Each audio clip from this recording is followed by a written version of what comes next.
Unë për vetën time nuk njoh moderator ma mashtrus, ma falc, ma hajdut se Blendi Fevziun. Edhe këte ta them publikisht, ai ka bërë një... Në studiot televizive të Shqipërisë po ndodh një krim po aq i rënd sa vjedhja e tenderave, vrasja e moralit publik. Mbrëm, Batoni Haxhiu na tregoi se për të mbrojtur pushtetin, logjika mund të hidhet në koshin e plehrave pa asnjë mëdyshje. Baton Haxhiu nuk është naiv, ai është një mjeshtër i sofistikuar i normalizimit të vjedhjes.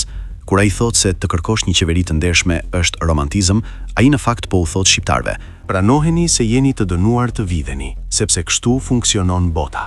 Kjo nuk është analizë, është anestezi publike. Batoni kërkon që ne ta pranojmë korrupsionin si një taks natyrore që duhet t'ja paguajmë sultanit. Kur një ministër dikton fituesin, ai ka vrar garën, ka vrar ligjin dhe ka vjedhur bukën e shqiptarëve. Të thuash se kjo nuk është arsye për dorëheqje, do të thotë të jesh avokati i krimit shtetëror dhe jo analisti i pavarur.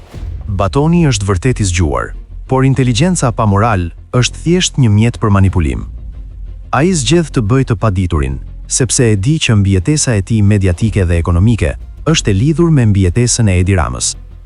Këta individ janë më të rrezikshëm se vetë ministrat e korruptuar.